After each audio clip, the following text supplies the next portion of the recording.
அவர்களை, ஒருமையில் பேசக்கூடிய அசோக்குமார் அவர்களை, உனக்கு திராணி இருந்தா மீண்டும் இதே கிருஷ்ணகிரியில் நீ போட்டியிடு. ஒட்டுமொத்த தலித்து மக்களும் ஒன்னா சேர்ந்து நின்று உன்னை தோக்கடிக்காம விடமாட்டோன்றத அன்னைக்கே சபதம் எடுத்துக்கிறோம். நீ ஆம்பளையா இருந்தான் நான் சொல்லக்கூடாது. ஏன்னா நீ ஒரு பொம்பளை பொறுக்கி, நீ ஒரு பொம்பளை பொறுக்கி நாயே. என்ன பார்த்து கேள்வி கேட்கிற நீ. விடு, புதிய தமிழன் கட்சியிலிருந்து வந்த. ஆமா வந்தேன். எங்கிருந்து வந்த?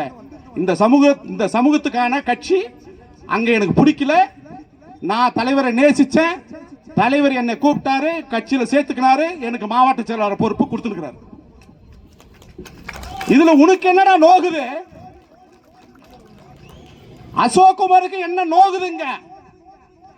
விடுதலை சிறுத்தைகள் 3500க்கும் மேற்பட்ட நபர்கள் சேர்ந்தது உனக்கு பிடிக்கலையா? இல்ல உனக்கு அச்சத்தை ஏற்படுத்தியிருக்கா?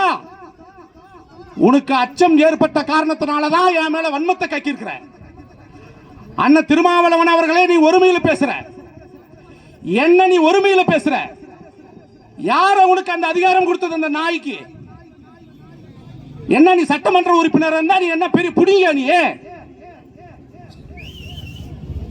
சின்ன பையனா? நானு 48 வயசு ஆகுது எனக்கு.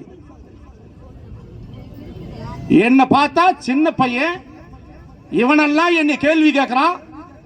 ஜெயலலிதாவே என்னை கேள்வி கேட்கலன்னு பேசுற கேபி முனுசாமிக்கும் அசோக்குமாருக்கும் என்ன துணிச்சல் இருக்கு?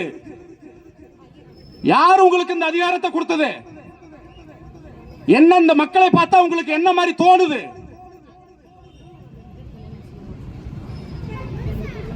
ஒருமையில பேசக்கூடிய அளவுக்கு உனக்கு யார் இந்த சக்தி?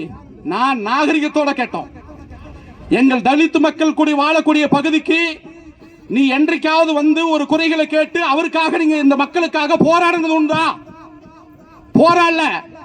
ஏன் போராடலன்னு கேட்டோம். கேட்டதுக்கு பதில் சொல்றான். நான் ஏன்னு சொன்னா, எதுக்கெல்லாம் நீ சொல்லக்கூடாது அதுக்கெல்லாம் நீ கருத்து சொல்ற. கருத்தா மோதணும்.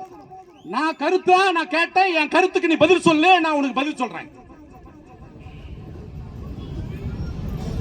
இன்னைக்கு எங்கிருந்து வந்தது உங்களுக்கு எல்லாம் சொத்து? என்ன பார்த்து கட்ட பஞ்சாயத்துன்னு சொல்றான். நீ ஆம்பளையா இருந்தா அசோக்குமார் நிரூபிக்கிட்டோம். ஒரு இடத்துல மாதேஷ் பஞ்சாயத்து பேசுகிறான்னு சொல்லி நிரூபிச்சுட்டு அந்த அரசியல் நான் வாபஸ் வாங்கிக்கிறேன். உனக்கு திராணி இருந்தா வாடா. நீ திராணி இருந்தா, நீ உண்மையான ஆம்பளையா இருந்தா நீ கட்ட பஞ்சாயத்து பண்ற, நான் கட்ட பஞ்சாயத்து பண்றேன்னா நிரூபிடா பார்க்கலாம். யாரா கட்ட பஞ்சாயத்து பண்றது? உங்களுக்கு எல்லாம் எங்கிருந்து கோடிக்கணக்கான ரூபாய் சொத்து வந்தது? யாருடைய சொத்து? இந்த மக்களை ஏமாத்தி இந்த மக்களுடைய வரி பணத்துல அரசு எம்எல்ஏவும் எம்பியாவும் இருந்து இந்த மக்களை ஏமாத்தி சம்பாதிச்ச பணம் உங்களுக்கு. சாதி வரி பிடிச்ச நாய் கேபி முனுசாமி. இரண்டாவது ராமதாஸ் கேபி முனுசாமி. கேபி முனுசாமி யாருன்னு நினைக்கிறேன்? என்கிட்ட நேரா சொன்ன வார்த்தை, புரட்சியாளர் அம்பேத்கர் உங்களுக்கு எப்படியோ அதுபோல எங்களுக்கு ராமதாஸ் சொன்னவர் தான் கேபி முனுசாமி. அப்போ உன்னுடைய வன்மம் என்ன? நீ எந்த கட்சியில் இருக்கிற? நீ ஆம்பளையா இருந்தா போய் பாமகவில் நின்று நீ கிருஷ்ணகிரி தொகுதியில வேப்பனப்பள்ளி சட்டமன்ற தொகுதியில ஜெயிக்க முடியுமா உன்னால? மக்களை ஏமாத்தி தலித் மக்கள் ஒட்டுமொத்தமா அதிமுகவில் இருந்து வாக்களிச்சு நீ வெற்றி பெற்ற காரணத்தினாலதான் இன்னைக்கு நீ சட்டமன்ற உறுப்பினர் ஆகிறாய். நான் கண்ணியத்தோட அன்னைக்கு நான் பேசினேன். நாகரிகமா நான் பேசினேன். நாகரிகமா நீ பதில் சொல்லியிருந்தா இன்னைக்கு நாகரிகமா நான் பேசியிருப்பேன். என்ன பார்த்தா சின்ன பையனு கேட்கிற அளவுக்கு உனக்கு துணிச்சல் எங்கிருந்து வந்தது? விடுதலை சிறுத்தையை பார்த்தா உனக்கு என்ன தோணுது? ஒவ்வொரு அங்குலமும் நீ நகர முடியாது. ஒரு காலையை உன்னால தாண்டி நகர முடியாது. கிருஷ்ணகிரி சட்டமன்ற தொகுதியில நீ வேணா சேலஞ்ச் பண்ணலாமா? ஒரு ஊரை நீ தாண்டிட்டா நான் பாத்துறேன். தெருவா நான் பிரச்சாரம் பண்றேன். நீ எப்படி சொத்து சேர்த்தன, எத்தனாயிரம் கோடிக்கு நீ சொத்து சேர்த்திருக்கீங்கன்றத நான் அம்பலப்படுத்துறேன். வா, உங்களுக்கு எல்லாம் யார் அந்த சொத்து சேர்த்தனது? உங்களால தான் இன்னைக்கு கஞ்சாவும், இன்னைக்கு அபீனும், இன்னைக்கு எராயினும், இன்னைக்கு கிருஷ்ணகிரி புலங்கி இருக்குதுன்னு சொன்னா அது எடப்பாடியினுடைய ஆட்சி. அது உங்களுடைய ஆட்சியில் நடந்ததுதான்டா. இன்னைக்கு மக்கள் சீரழிஞ்சு போய் நிக்கிறான்னா அதுக்கு காரணம் கேபி முனுசாமி, அசோக்குமாரும், எடப்பாடி பழனிசாமி தான் காரணம். ஆட்சி நிர்வாகம் செய்ய தெரியல உங்களுக்கு. நிர்வாகம் செய்ய தெரியாம விடுதலை சிறுத்தைகள் மேல ஒன்மத்து கக்கற நீ தலைவரை வந்து ஒருமையில பேசுற. என்ன நினைச்சிருக்கீங்க நீங்க? எப்படி வந்த நீ அசோக் குமார் கிருஷ்ணகிரிக்கு? நான் இந்த மண்ணுக்காரன்டா. நீ எங்கிருந்துடா வந்த? ஆம்பூர் பக்கம் இருக்கிற வாணியம்பாடியில இருந்து ஆலங்காயம் போற பக்கத்தில் இருக்கிற நிம்மிமட்டியில இருந்து வந்த அசோக் குமார் நீ. இந்த மண்ணுக்கு உனக்கு என்ன சம்பந்தம் இருக்கு? குந்தாரப்பள்ளி சந்தையில நீ வந்து டிக்கெட் கழிச்சு கொடுக்க வந்தவனி. நீ எதுக்கு வந்தங்க?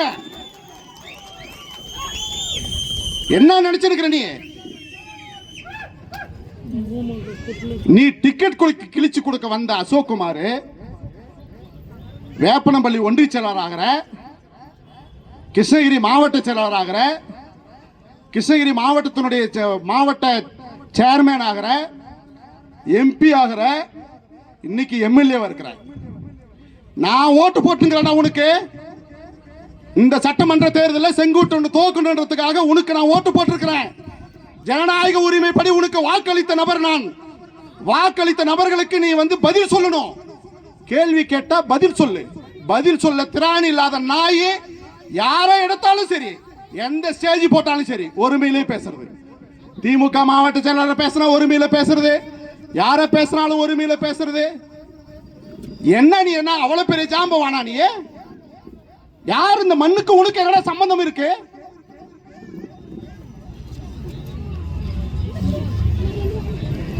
நாங்க இந்த கண்டியம் இல்லாம பேச்சுக்கு காரணம் நான் பொறுப்பல்ல.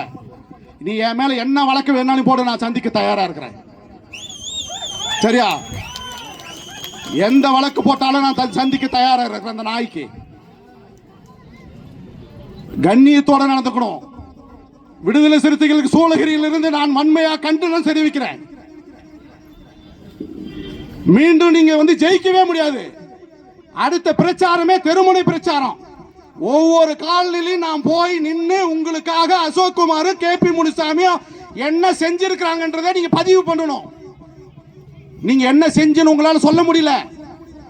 ஏன்னா நீங்க எதுவுமே செய்யல. ஏன்னா நீ காலனிக்குள்ளே போகல. ஒரு காலனிக்குள்ளேயும் போய் மக்களுடைய பிரச்சனையை குறைகளை கேட்கல. ஓட்டு கேட்க மட்டுமே வந்த அசோக் குமார்.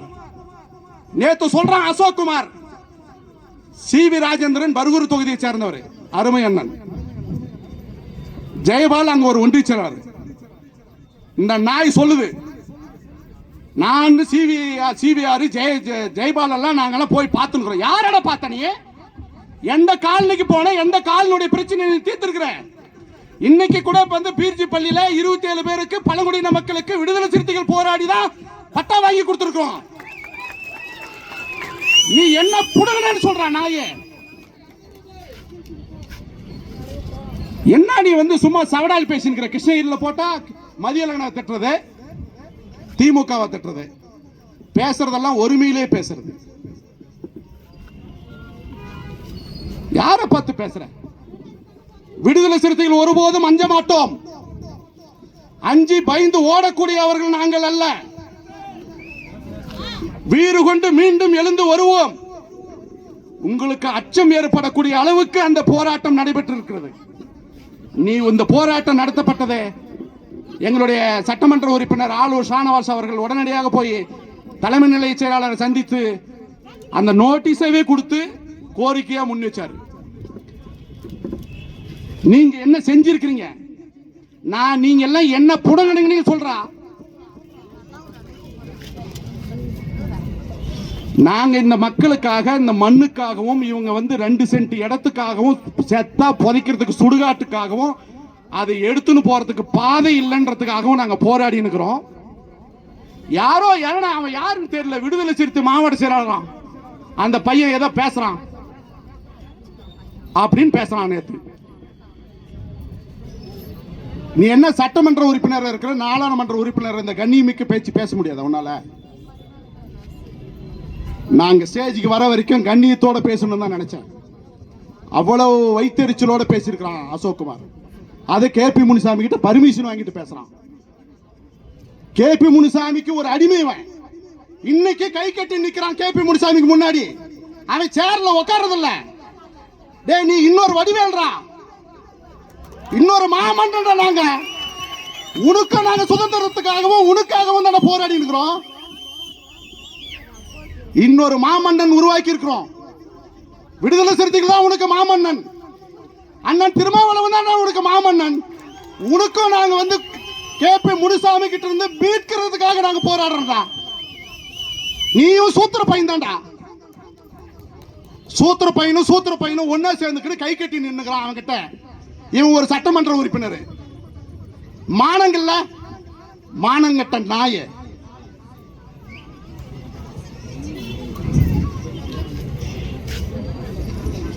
வீரியத்தோட நிக்கிறோம்.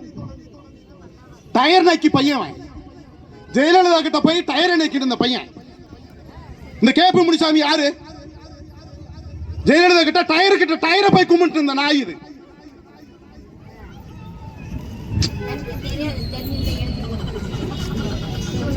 இவெல்லாம் விடுதலை சிறுத்தையை பார்த்தா ஒருமையில தலைவரை ஒருமையில பேசுற அளவுக்கு உனக்கு சக்தி இருக்கடா? தலைவர் சுயம்பான தலைவர். கடவுள் நம்பிக்கை இருக்கக்கூடியவங்களுக்கு புரியும். சுயமா எழுந்து வந்த தலைவர், யாருடைய பின்புலத்திலும் இல்லாத ஒரு தலைவன். 35 ஆண்டு காலத்துக்கு உழைத்து இந்த கட்சிக்காக அங்கீகாரத்தை பெற்றுக் கொடுத்த தலைவன். இந்த சமுதாயத்துக்கு அங்கீகாரத்தை பெற்றுக் கொடுத்த தலைவர். எங்கெங்க கிறிஸ்து இருக்குது உனது, எங்கெங்க கல்கோ இருக்குது கேபி முனுசாமி, யார் யாரு பினாமி இருக்குதுன்றதை நான் பத்திரிகையாளர் சந்திச்சு சொல்ல போறேன். உனக்கெல்லாம் எப்படி இந்த சொத்து வந்தது? ஆயிரக்கணக்கான கோடிக்கு நீ எப்படி சொந்தக்காரனா மாறின? என்ன நீ என்ன பரம்பரை பணக்காரனா? நீ எங்கிருந்து வந்தது உனக்கு பணம்? இத்தனை ஆயிரம் கோடியே எங்களுடைய வரி பணத்தை எங்களை ஏமாத்தி நீ சொத்து சேர்த்து சம்பாரிச்சுட்டு எங்க மக்களையே இழிவா பேசக்கூடிய நிலைக்கு, தரந்தாழ்ந்து பேசக்கூடிய நிலைக்கு போயிருக்கிற. இது சாதாரண உழைப்பல்ல. எழுச்சி தமிழர் 35 ஆண்டு காலம் உழைப்புக்கு கிடைத்த வெற்றி தான் இந்த தேர்தல் அங்கீகாரம். அவருக்கு சூளகிரி நகரில் இருந்து கிருஷ்ணகிரி மைய மாவட்டத்தின் சார்பில் கோடான கோடி நன்றியை தெரிவித்துக்கிறோம். இது ஒரு சாதாரண வெற்றி அல்ல. இன்னைக்கு வந்து நடிகர் விஜய் வந்திருக்கிறாரு. இன்னைக்கு நடிகர் விஜய் வந்த உடனே ஒட்டுமொத்த பத்திரிகையாளரும் ஒட்டுமொத்த போக்கஸும் விஜய் மேல இருக்கு. வீட்டில இருந்து வெளியே வந்தா அப்படியே லைவ்.